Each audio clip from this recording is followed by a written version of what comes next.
ಸ್ನೇಹಿತರೆ, ಮೀಡಿಯಾ ಮಾಸ್ಟರ್ಸ್ಗೆ ಸ್ವಾಗತ ಸುಸ್ವಾಗತ. ಗೆಳೆಯರೆ, ಶಬರಿಮಲೈ ಮತ್ತೆ ಸುದ್ದಿ ಮಾಡ್ತಾ ಇದೆ. ಈ ಬಾರಿ ಶಬರಿಮಲೈಗೆ ಅತಿ ಹೆಚ್ಚು ಭಕ್ತರು ಭೇಟಿ ಕೊಡಬಹುದು ಅನ್ನೋ ಒಂದು ನಿರೀಕ್ಷೆ ಇತ್ತು.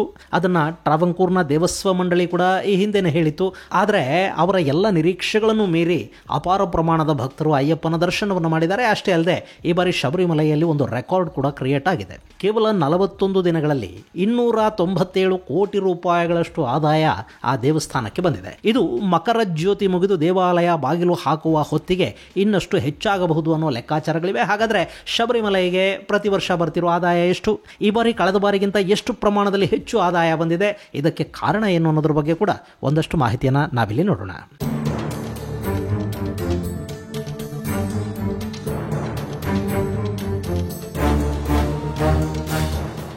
ಗೆಳೆಯರೆ, ನಾನು ಈ ವಿಷಯನ ಸಾಕಷ್ಟು ಬಾರಿ ನಿಮಗೆ ಹೇಳಿದ್ದೀನಿ. ಈ ದೇವಾಲಯಗಳು ಅಂದರೆ ಕೇವಲ ಭಕ್ತಿ ಕೇಂದ್ರಗಳು, ಪೂಜಾ ಕೇಂದ್ರಗಳು ಮಾತ್ರ ಅಲ್ಲ. ಅವು ಜಾತಿ ಮತಗಳನ್ನು ಮೀರಿ ಜನರಿಗೆ ಬದುಕನ್ನು ಕಟ್ಟಿಕೊಡೋ ಸ್ಥಳಗಳು. ದೇವಾಲಯಗಳನ್ನೇ ನಂಬಿ ಬದುಕುತ್ತಾ ಇರೋ ಲಕ್ಷಾಂತರ ಕುಟುಂಬಗಳು ನಮ್ಮಲ್ಲಿವೆ. ದೇವಾಲಯ ಅಂದ ಕೂಡಲೇ ಅಲ್ಲಿ ಪೂಜೆ ಮಾಡೋ ಒಂದಷ್ಟು ಅರ್ಚಕ ಕುಟುಂಬಗಳು ಮಾತ್ರ ಉದ್ಧಾರ ಆಗಿ ಹೋಗುತ್ತವೆ ಅಂತ ಅಂದ್ಕೊಳ್ಳೋದಿಕ್ಕೆ ಹೋಗಬೇಡಿ. ಅರ್ಚಕರಿಗಿಂತಲೂ ಹೆಚ್ಚಾಗಿ ಆ ದೇವಾಲಯದ ಭಕ್ತರನ್ನ ನಂಬಿಕೊಂಡು ಬೇರೆ ಬೇರೆ ವ್ಯಾಪಾರ ಮಾಡೋ ಹೊರಗಿನ ಜನ ಇದ್ದಾರೆ ನೋಡಿ, ಅವರು ಶ್ರೀಮಂತರ ಹೋಗ್ತಾ ಇರ್ತಾರೆ. ಅವರ ಸಾಕಷ್ಟು ಕುಟುಂಬಗಳು ಆ ದೇವಾಲಯಗಳ ಕಾರಣಕ್ಕೆ ಬದುಕನ್ನು ಕಟ್ಕೋತಾ ಹೋಗ್ತಾ ಇರುತ್ತವೆ. ಹಾಗೆ ಸರ್ಕಾರಕ್ಕೆ ಕೂಡ ತೆರಿಗೆಯ ರೂಪದಲ್ಲಿ ಮತ್ತು ನಾನಾ ರೀತಿಯಲ್ಲಿ ದೇವಾಲಯಗಳಿಂದ ಪರೋಕ್ಷ ಆದಾಯ ಕೂಡ ಬರ್ತಾ ಇರುತ್ತೆ. ಈ ಮಾತನ್ನ ಇನ್ನೊಮ್ಮೆ ಶಬರಿಮಲೈ ನಿಜ ಮಾಡಿದೆ. ಯಾಕೆಂದ್ರೆ ಕೇವಲ 41 ದಿನಗಳಲ್ಲಿ ಆ ದೇವಾಲಯಕ್ಕೆ ಬಂದಿರೋ ಆದಾಯ 297 ಕೋಟಿ ರೂಪಾಯಿಗಳು. ಇದು ಕಳೆದ ವರ್ಷದ ಲೆಕ್ಕಾಚಾರಕ್ಕಿಂತ 82 ಕೋಟಿಯಷ್ಟು ಹೆಚ್ಚು ಅನ್ನೋ ಮಾಹಿತಿಯನ್ನ ಟ್ರಾವಂಕೂರ್ ದೇವಸ್ವ ಮಂಡಳಿ ಕೊಡ್ತಾ ಇದೆ. ಅಂದಹಾಗೆ ಇದು 2024ರ ಇಡೀ ವರ್ಷದ ಆದಾಯ ಅಲ್ಲ, ಬದಲಿಗೆ ನವೆಂಬರ್ 15ರಿಂದ ಡಿಸೆಂಬರ್ 26ರವರೆಗಿನ ಲೆಕ್ಕ ಮಾತ್ರ. ಸೊ ಮುಂದಿನ ದಿನಗಳಲ್ಲಿ ಇಲ್ಲಿನ ಆದಾಯ ಇನ್ನಷ್ಟು ಹೆಚ್ಚಾಗಿ ಈ ವರ್ಷದ ಒಟ್ಟು ಆದಾಯ 450 ಕೋಟಿ ರೂಪಾಯಿಗಳನ್ನು ಮೀರಿದ್ರೆ ಅಚ್ಚರಿ ಪಡಬೇಕಿಲ್ಲ. ಯಾಕೆಂದ್ರೆ ಇದೇ ವರ್ಷ ಜನವರಿ 14ನೇ ತಾರೀಕು ಮಕರ ವಿಲಕ್ಕು ಇದೆ. ಅವತ್ತು ಮಕರ ಜ್ಯೋತಿಯ ದರ್ಶನಕ್ಕಾಗಿ ನಿರೀಕ್ಷೆಗೂ ಮೀರಿದ ಜನ ಬರ್ತಾರೆ. ಅಷ್ಟೇ ಅಲ್ಲದೆ ಮಕರ ಸಂಕ್ರಾಂತಿಯ ನಂತರ ಕೂಡ ಹೆಚ್ಚು ಭಕ್ತರು ಅಯ್ಯಪ್ಪನ ದರ್ಶನಕ್ಕೆ ಬರ್ತಾರೆ, ಅಯ್ಯಪ್ಪನನ್ನ ಕಣ್ ತುಂಬ್ಕೋತಾರೆ. ಹೀಗಾಗಿ ಅಲ್ಲಿ ಇನ್ನೂ ಒಂದಷ್ಟು ಆದಾಯ ಹೆಚ್ಚಾಗುವ ಸಾಧ್ಯತೆ ಇದೆ ಅನ್ನೋ ಮಾಹಿತಿ ದೇವಸ್ವ ಮಂಡಳಿಯಿಂದ ಹೊರಬೀಳ್ತಾ ಇದೆ.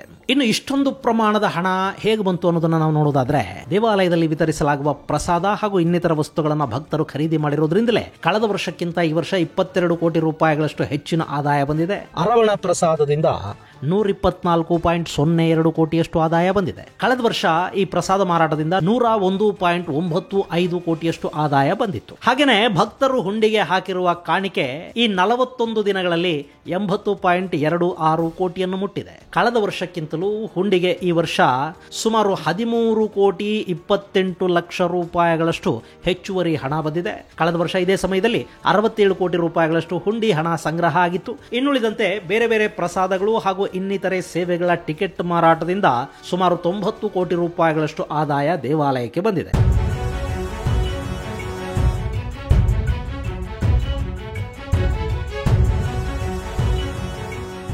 ಇಲ್ಲಿ ಇಷ್ಟೊಂದು ಪ್ರಮಾಣದ ಆದಾಯ ಹೆಚ್ಚಾಗೋದಕ್ಕೆ ಕಾರಣವಾಗ್ತಾ ಇರೋದು ಭಕ್ತರ ಸಂಖ್ಯೆಯಲ್ಲಿ ಉಂಟಾಗಿರುವ ಹೆಚ್ಚಳ. ಕಳೆದ ಬಾರಿ ಈ 41 ದಿನಗಳ ಸಮಯದಲ್ಲಿ 28,42,000ಕ್ಕೂ ಅಧಿಕ ಮಂದಿ ಭಕ್ತರು ಬಂದಿದ್ರು. ಇನ್ನು ಈ ವರ್ಷ ಈಗಾಗಲೇ 42 ಲಕ್ಷ ಮಂದಿ ಭಕ್ತರು ಶಬರಿಮಲೆಗೆ ಬಂದು ದರ್ಶನ ಪಡ್ಕೊಂಡು ಹೋಗಿದ್ದಾರೆ. ಹೀಗಾಗಿ ಭಕ್ತರ ಸಂಖ್ಯೆ ಹೆಚ್ಚಾಗ್ತಾ ಇರೋ ಕಾರಣದಿಂದ ಇಲ್ಲಿ ಆದಾಯದ ಪ್ರಮಾಣ ಕೂಡ ಹೆಚ್ಚಾಗಿದೆ ಅಂತ ಹೇಳಲಾಗ್ತಾ ಇದೆ. ಗೆಳೆಯರೆ, ಕಳೆದ ವರ್ಷ ಅಂದ್ರೆ ನವೆಂಬರ್ 15, 2023ರಿಂದ ಜನವರಿ 2024ರವರೆಗೆ ಒಟ್ಟು 357 ಕೋಟಿ ರೂಪಾಯಿಗಳಷ್ಟು ಆದಾಯವನ್ನು ದೇವಾಲಯ ಗಳಿಸಿಕೊಂಡಿತ್ತು. ಅಲ್ಲಿ ಕೂಡ 149 ಕೋಟಿಯಷ್ಟು ಹಣ ಅರವಣ ಪ್ರಸಾದದಿಂದ ಬಂದ್ರೆ, ಅಪ್ಪಂ ಪ್ರಸಾದ ಮಾರಾಟದಿಂದ 17 ಕೋಟಿಗೂ ಹೆಚ್ಚು ಹಣ ದೇವಾಲಯಕ್ಕೆ ಸಿಕ್ಕಿತ್ತು. ಇನ್ನುಳಿದಂತೆ ಭಕ್ತರು ಹಾಕಿದ್ದ ಹುಂಡಿ ಹಣ ಕೂಡ ಅದರಲ್ಲಿ ಸೇರ್ಕೊಳ್ತು. ಕಳೆದ ವರ್ಷ ಅದಕ್ಕೂ ಹಿಂದಿನ ವರ್ಷಕ್ಕಿಂತ ಒಟ್ಟು 10 ಕೋಟಿ ರೂಪಾಯಿಯಷ್ಟು ಹೆಚ್ಚಿನ ಆದಾಯವನ್ನು ದೇವಾಲಯ ಗಳಿಸಿಕೊಳ್ತು. ಹಾಗೇನೆ ಆ ಅವಧಿಯಲ್ಲಿ ಒಟ್ಟು 50 ಲಕ್ಷ ಮಂದಿ ಭಕ್ತರು ಭೇಟಿ ಕೊಟ್ಟಿದ್ರು ಅಂತ ಹೇಳಲಾಗುತ್ತೆ. ಈ ಬಾರಿ ಆ ರೆಕಾರ್ಡ್ ಕೂಡ ಮುರಿಯುವ ಸಾಧ್ಯತೆ ಇದೆಯಂತೆ. ಈಗಾಗಲೇ 32 ಲಕ್ಷ ಮಂದಿ ಬಂದು ಹೋಗಿದ್ದಾರೆ. ಇನ್ನು ಸಾಕಷ್ಟು ದಿನಗಳ ಕಾಲಾವಕಾಶ ಇದೆ. ಹೀಗಾಗಿ ಈ ವರ್ಷ ಭಕ್ತರ ಸಂಖ್ಯೆ 50 ಲಕ್ಷವನ್ನ ಮೀರುವ ಸಾಧ್ಯತೆ ಕೂಡ ಇರುತ್ತೆ. ಹಾಗೇನೆ 2024ರ ಡಿಸೆಂಬರ್ 26ರ ಹೊತ್ತಿಗೆನೆ 297 ಕೋಟಿ ರೂಪಾಯಿಯಷ್ಟು ಕಲೆಕ್ಷನ್ ಆಗಿದ್ದು, ಜನವರಿ ಕೊನೆಯ ಹೊತ್ತಿಗೆ ಅದರ ಪ್ರಮಾಣ ಇನ್ನೂ ಹೆಚ್ಚಾಗುವ ಸಾಧ್ಯತೆ ಕೂಡ ಇರುತ್ತೆ. ಗೆಳೆಯರೆ, ಈ ಶಬರಿಮಲೈ ಯಾತ್ರೆ ಇದೆಯಲ್ಲ, ಇದು ವರ್ಷದಿಂದ ವರ್ಷಕ್ಕೆ ಹೆಚ್ಚು ಜನಪ್ರಿಯಗೊಳ್ತಾ ಇದೆ. ಶಬರಿಮಲೆಯಲ್ಲಿ ಕುಳಿತಿರುವ ಅಯ್ಯಪ್ಪನನ್ನ, ಧರ್ಮಶಾಸ್ತ್ರನನ್ನ ನೋಡೋದಕ್ಕೆ ಸಾಕಷ್ಟು ಜನ ಹಂಬಲಿಸ್ತಾರೆ. ಕೆಲವರು 10-20 ವರ್ಷಗಳಿಂದ ಸತತವಾಗಿ ಬರೋರಿದ್ದಾರೆ. ಹಾಗೇನೆ ಹೊಸ ಭಕ್ತರು ಕೂಡ ವರ್ಷದಿಂದ ವರ್ಷಕ್ಕೆ ಹೆಚ್ಚಾಗ್ತಾ ಹೋಗ್ತಾ ಇದ್ದಾರೆ. ಹೀಗಾಗಿನೇ ಈ ಬಾರಿ ಕೂಡ ಅಲ್ಲಿಗೆ ಬರೋ ಭಕ್ತರ ಸಂಖ್ಯೆ, ದೇವಾಲಯದ ಆದಾಯ ಎರಡೂ ಕೂಡ ಹೆಚ್ಚಾಗ್ತಾ ಇವೆ. ಇಲ್ಲಿ ಆದಾಯ ದೇವಸ್ಥಾನ ಮಂಡಳಿಗೆ ಮಾತ್ರ ಬರ್ತಾ ಇದೆ ಅಂತ ನೀವು ಅಂದುಕೊಳ್ಳೋದಿಕ್ಕೆ ಹೋಗಬೇಡಿ. ದೇವಾಲಯದ ಹುಂಡಿಯಿಂದ, ಪ್ರಸಾದದ ಮಾರಾಟದಿಂದ ಬರ್ತಾ ಇರೋ ಆದಾಯ ಇದೆಯಲ್ಲ, ಇದಕ್ಕೊಂದು ಲೆಕ್ಕ ಸಿಗುತ್ತೆ. ಆದರೆ ಲೆಕ್ಕ ಸಿಗದ ಆದಾಯ ಕೂಡ ಇಲ್ಲಿ ಸಾಕಷ್ಟು ಪ್ರಮಾಣದಲ್ಲಿರುತ್ತೆ. ಅದರಲ್ಲಿ ಒಂದಷ್ಟು ಸರ್ಕಾರಕ್ಕೆ ಸಂದಾಯ ಆದರೆ ಮತ್ತೊಂದಷ್ಟು ಅಲ್ಲಿನ ವ್ಯಾಪಾರಿಗಳಿಗೆ ಲಾಭದ ರೂಪದಲ್ಲಿ ಬಂದಿರುತ್ತೆ. ಹಾಗೆ ಆ ಲಾಭದಲ್ಲಿ ಕೂಡ ಸರ್ಕಾರಕ್ಕೆ ತೆರಿಗೆ ಹೋಗೋದ್ರಿಂದ ಶಬರಿಮಲೆಗೆ ಭೇಟಿ ಕೊಡುವ ಭಕ್ತರ ಹಣದಲ್ಲಿ ಬಹುಪಾಲು ಕೇರಳ ಸರ್ಕಾರಕ್ಕೆ ಕೂಡ ಸಂದಾಯ ಆಗತ್ತೆ. ಗೆಳೆಯರೆ, ಅಯ್ಯಪ್ಪನ ದರ್ಶನಕ್ಕೆ ಬರೋ ಭಕ್ತಾದಿಗಳಿದಾರಲ್ಲ, ಇವರು ಬರೀ ಕೇರಳದವರು ಅಥವಾ ಕೇರಳದ ನಾನಾ ಭಾಗಗಳಿಂದ ಬರೋರು ಅಲ್ಲ. ಮಹಾರಾಷ್ಟ್ರ, ಗೋವಾ, ಕರ್ನಾಟಕ, ತೆಲಂಗಾಣ, ಆಂಧ್ರ ಪ್ರದೇಶ, ಒಡಿಸ್ಸಾ, ತಮಿಳುನಾಡು, ಪಾಂಡಿಚೇರಿ ಹೀಗೆ ನಾನಾ ಭಾಗಗಳಿಂದ ಭಕ್ತರು ಶಬರಿಮಲೆಗೆ ಬರ್ತಾರೆ. ಅವರಲ್ಲಿ ಕೆಲವರು ಪಾದಯಾತ್ರೆ ಬರೋದು ಉಂಟು. ಇನ್ನು ಬಹುತೇಕರು ವಾಹನಗಳನ್ನು ಮಾಡಿಕೊಂಡು ಅಲ್ಲಿಗೆ ಬರ್ತಾರೆ. ಮಹಾರಾಷ್ಟ್ರದಿಂದ ಬರೋ ವಾಹನ ಆದರೆ ಅವರು ಕರ್ನಾಟಕ ಹಾಗೂ ಕೇರಳ ರಾಜ್ಯಗಳಿಗೆ ರಸ್ತೆ ತೆರಿಗೆಯನ್ನು ತುಂಬಿ ಬರಬೇಕು. ಹಾಗೇನೆ ತೆಲಂಗಾಣದಿಂದ ಬರೋ ವಾಹನ ಆಂಧ್ರ ಪ್ರದೇಶ, ತಮಿಳುನಾಡು ಅಥವಾ ಕರ್ನಾಟಕ, ತಮಿಳುನಾಡು, ಕೇರಳಗಳಿಗೆ ಟ್ಯಾಕ್ಸ್ ಅನ್ನು ತುಂಬಬೇಕು. ಸೊ ಇದರಿಂದ ಕೇರಳದ ಸಾರಿಗೆ ಇಲಾಖೆಗೆ ಭಾರಿ ಪ್ರಮಾಣದಲ್ಲಿ ಹಣ ಸಂದಾಯ ಆಗತ್ತೆ.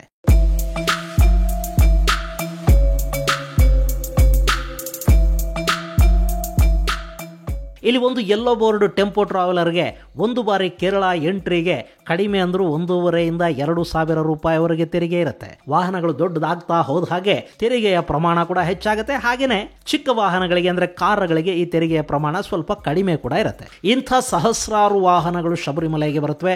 ಅದರಿಂದ ಕೇರಳದ ಸಾರಿಗೆ ಇಲಾಖೆ ಕೋಟಿ ಆದಾಯವನ್ನು ಗಳಿಸಿಕೊಳ್ಳುತ್ತೆ. ಇದರ ಜೊತೆಗೆ ಕೇರಳ ಸರ್ಕಾರ ಕೆಲ ವರ್ಷಗಳಿಂದ ಒಂದು ನಿಯಮವನ್ನ ಪಾಲಿಸ್ತಾ ಬರ್ತಾ ಇದೆ. ಖಾಸಗಿ ವಾಹನಗಳು ಭಕ್ತರನ್ನ ಕರ್ಕೊಂಡು ಪಂಪಾಗಿ ಹೋಗಿ ಅಲ್ಲಿ ಯಾತ್ರಾರ್ಥಿಗಳನ್ನ ಇಳಿಸಿ ಮತ್ತೆ ಅಲ್ಲಿಂದ ನೀಲಕ್ಕಲ್ಗೆ ವಾಪಸ್ಸು ಬಂದು ಅಲ್ಲಿ ಪಾರ್ಕ್ ಮಾಡಬೇಕು. ಆನಂತರ ಶಬರಿಗಿರಿಯನ್ನ ಏರಿ ಅಯ್ಯಪ್ಪನ ದರ್ಶನ ಪಡ್ಕೊಂಡು ಭಕ್ತರು ವಾಪಸ್ಸು ಬರ್ತಾರಲ್ಲ, ಅವರು ಪಂಪದವರೆಗೆ ಬರ್ತಾರೆ.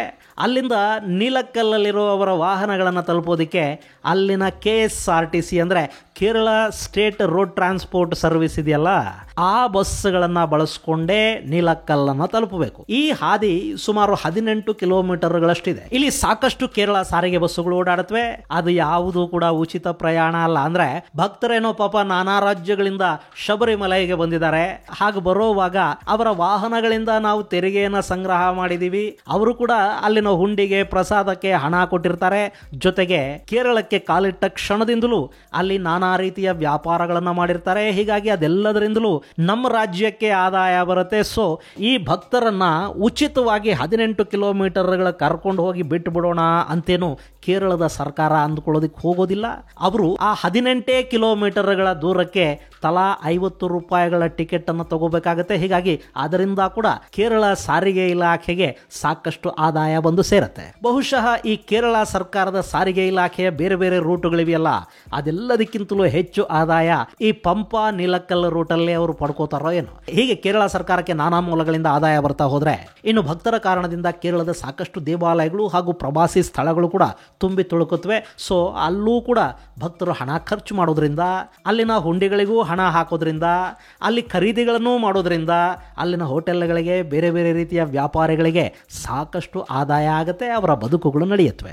ಸೊ ಶಬರಿಮಲೈ ಯಾತ್ರೆ ಅನ್ನೋದು ಕೇವಲ ಧಾರ್ಮಿಕ ಕಾರಣಕ್ಕೆ ಮಾತ್ರ ಅಲ್ಲ, ಇದು ಕೇರಳ ಸರ್ಕಾರದ ಪಾಲಿಗೆ ಬಹುದೊಡ್ಡ ಆದಾಯದ ಮೂಲವಾಗಿ ಕೂಡ ಇರೋದ್ರಿಂದ ಇದು ಧರ್ಮ, ಅರ್ಥ ಎರಡನ್ನೂ ನಿಭಾಯಿಸ್ತಾ ಇದೆ. ಇನ್ನು ಈ ದೇವಾಲಯಕ್ಕೆ ಬರುವ ಹಣವನ್ನ ದೇವಸ್ವ ಮಂಡಳಿ ಶಬರಿಮಲೆಯಲ್ಲಿನ ಮೂಲಭೂತ ಸೌಕರ್ಯಗಳನ್ನು ಹೆಚ್ಚು ಮಾಡೋದಕ್ಕೆ, ಭಕ್ತರಿಗೆ ಅಗತ್ಯ ಸೌಲಭ್ಯಗಳನ್ನು ಒದಗಿಸೋದಕ್ಕೆ, ಪ್ರಸಾದ ತಯಾರಿಗೆ ಬಳಸುತ್ತೆ ಅಂತ ಹೇಳಲಾಗುತ್ತೆ.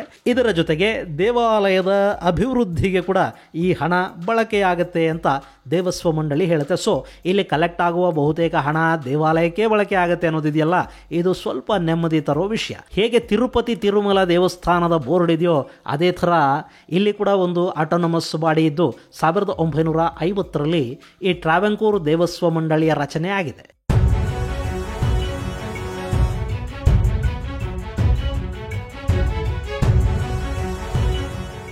ಗೆಳೆಯರೆ, ಇದು ಕೇವಲ ಒಂದು ಶಬರಿಮಲೆಯ ಕಥೆ ಅಲ್ಲ.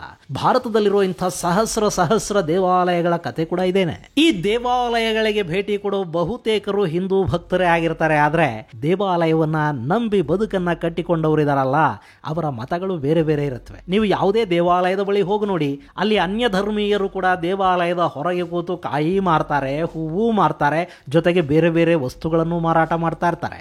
ಆಗ ಅವರು ಯಾರಿಗೂ ಕಾಫಿರರಿಂದ ಬಂದ ಹಣವನ್ನು ನಾವು ತಿನ್ನಬಾರದು, ಅದರಿಂದ ಲಾಭ ಮಾಡ್ಕೋಬಾರ್ದು, ಕಾಫಿರರ ಮೂಲಕ ನಮ್ಮ ಬದುಕುಗಳನ್ನು ಕಟ್ಕೋಬಾರ್ದು ಅಂತನೂ ಅನ್ಸೋದಿಲ್ಲ. ನಾವು ಕೂಡ ಅವ್ರು ಯಾರಿಗೂ ಇಲ್ಲಿ ವ್ಯಾಪಾರ ಮಾಡಬೇಡಿ, ದುಡ್ಕೋಬೇಡಿ, ಹೊಟ್ಟೆ ತುಂಬಿಸ್ಕೋಬೇಡಿ ಅಂತ ಹೇಳೋದಿಕ್ಕೂ ಹೋಗೋದಿಲ್ಲ. ಯಾಕೆಂದ್ರೆ ಸರ್ವೇ ವಿಶ್ವ ಸುಖಿನೋ ಭವಂತು ಅನ್ನೋ ಮಾತನ್ನ ನಂಬಿ ಬದುಕ್ತಾ ಇರೋ ಜನ ನಾವು. ಈ ಸಹಿಷ್ಣುತೆ, ಸಹನೆ ಇದೆಲ್ಲ ಕೂಡ ನಮ್ಮಲ್ಲಿ ಅನಾದಿ ಕಾಲದಿಂದಲೂ ನಡ್ಕೊಂಡು ಬರ್ತಾ ಇದೆ. ನಮ್ಮ ಧರ್ಮ, ನಮ್ಮ ಪುಸ್ತಕಗಳು ಇವ್ಯಾವು ಅಸಹಿಷ್ಣುತೆಯನ್ನ ನಮಗೆ ಬೋಧಿಸೋದಿಲ್ಲ. ಇನ್ನು ನಮ್ಮಲ್ಲಿ ದೇವಾನುದೇವತೆಗಳಿಗೆ ಕೂಡ ಜಲಸ್ ಇಲ್ಲ. ನನ್ನನ್ನೊಬ್ಬನ್ನೇ ನೀವು ಪೂಜೆ ಮಾಡಬೇಕು ಅಂತ ಕೂಡ ನಮ್ಮ ಯಾವ ದೇವಾನುದೇವತೆಗಳು ಹೇಳೋದಿಲ್ಲ.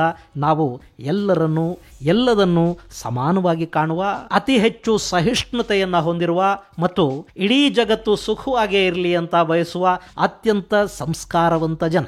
ಇನ್ನು ಶಬರಿಮಲೆಗೆ ಹೋಗಿ ಅಯ್ಯಪ್ಪನ ದರ್ಶನವನ್ನು ಪಡ್ಕೊಂಡು, ಹಾಗೆ ಆ ದೇವಾಲಯ ಮತ್ತು ಆ ಕಾಡಿನ ಶುಚಿತ್ವಕ್ಕೆ ಯಾವ ಧಕ್ಕೆಯೂ ಬಾರದ ಹಾಗೆ ನೋಡಿಕೊಂಡ ಜನ ಇದ್ದೀರಲ್ಲ, ನೀವೆಲ್ಲ ಕೂಡ ಅಭಿನಂದನಾರ್ಹರು. ಮತ್ತು ನಮ್ಮ ಕಡೆಯಿಂದ ನಿಮ್ಮೆಲ್ಲರಿಗೂ ಒಂದು ಧನ್ಯವಾದಗಳನ್ನು ಕೂಡ ಅರ್ಪಿಸ್ತೀನಿ. ಹಾಗೆ ಅಲ್ಲಿ ಹೋಗಿ ಪ್ಲಾಸ್ಟಿಕ್ ಹಾಕಿ ಇನ್ನೇನೋ ಮಾಡಿ ನಿಮ್ಮ ಕೊಳಕು ಬಟ್ಟೆಗಳನ್ನು ಅಲ್ಲಿ ಬಿಟ್ಟು ಗಲೀಜು ಮಾಡಿ ಬಂದಿರೋ ಭಕ್ತರಿದಿರಲ್ಲ, ಅಟ್ಲೀಸ್ಟ್ ಮುಂದಿನ ಬಾರಿ ಆದರೂ ಸ್ವಚ್ಛತೆಯನ್ನ ಕಾಪಾಡುವ ಮನಸ್ಸು ಮಾಡಿ. ಹಾಗೆ ಮುಂದಿನ ದಿನಗಳಲ್ಲಿ ಅಲ್ಲಿ ಹೋಗುವ ಹೊಸ ಭಕ್ತರು ಕೂಡ ಶಬರಿಮಲೆಯ ಸ್ವಾಸ್ಥ್ಯವನ್ನ ಉಳಿಸಿ ಬನ್ನಿ. ಅಯ್ಯಪ್ಪನ ಕಾಡನ್ನ ದಯವಿಟ್ಟು ಡಸ್ಟ್ಬಿನ್ ಮಾಡೋದಕ್ಕೆ ಹೋಗಬೇಡಿ. ಅಯ್ಯಪ್ಪ ಶುಚಿತ್ವವನ್ನು ಬಯಸ್ತಾನೆ. ಹೀಗಾಗಿನೇ ನೀವೊಂದಷ್ಟು ದಿನಗಳ ಕಾಲ ಮಾಲೆಯನ್ನ ಧರಿಸಿ ವ್ರತಾಚರಿಸಿ ಅಲ್ಲಿಗೆ ಹೋಗಿರ್ತೀರಿ. ಆ ವ್ರತಾಚರಣೆಯ ಹಿಂದಿನ ಉದ್ದೇಶನೇ ನಿಮ್ಮ ದೇಹ ಮತ್ತು ಮನಸ್ಸುಗಳನ್ನು ಶುಚಿಯಾಗಿಟ್ಟುಕೊಳ್ಳೋದು. ಹೀಗಿರುವಾಗ ನೀವು ಅಯ್ಯಪ್ಪನ ಸನ್ನಿಧಿಗೆ ಹೋಗಿ ಅಲ್ಲಿ ನಿಮ್ಮ ಎಲ್ಲ ಗಲೀಜನ್ನು ಹಾಕಬರೋದಿದೆಯಲ್ಲ, ಅದು ಅಯ್ಯಪ್ಪನಿಗೂ ಇಷ್ಟ ಆಗೋದಿಲ್ಲ, ಅದರಿಂದ ನಿಮಗೂ ಪುಣ್ಯ ಬರೋದಿಲ್ಲ.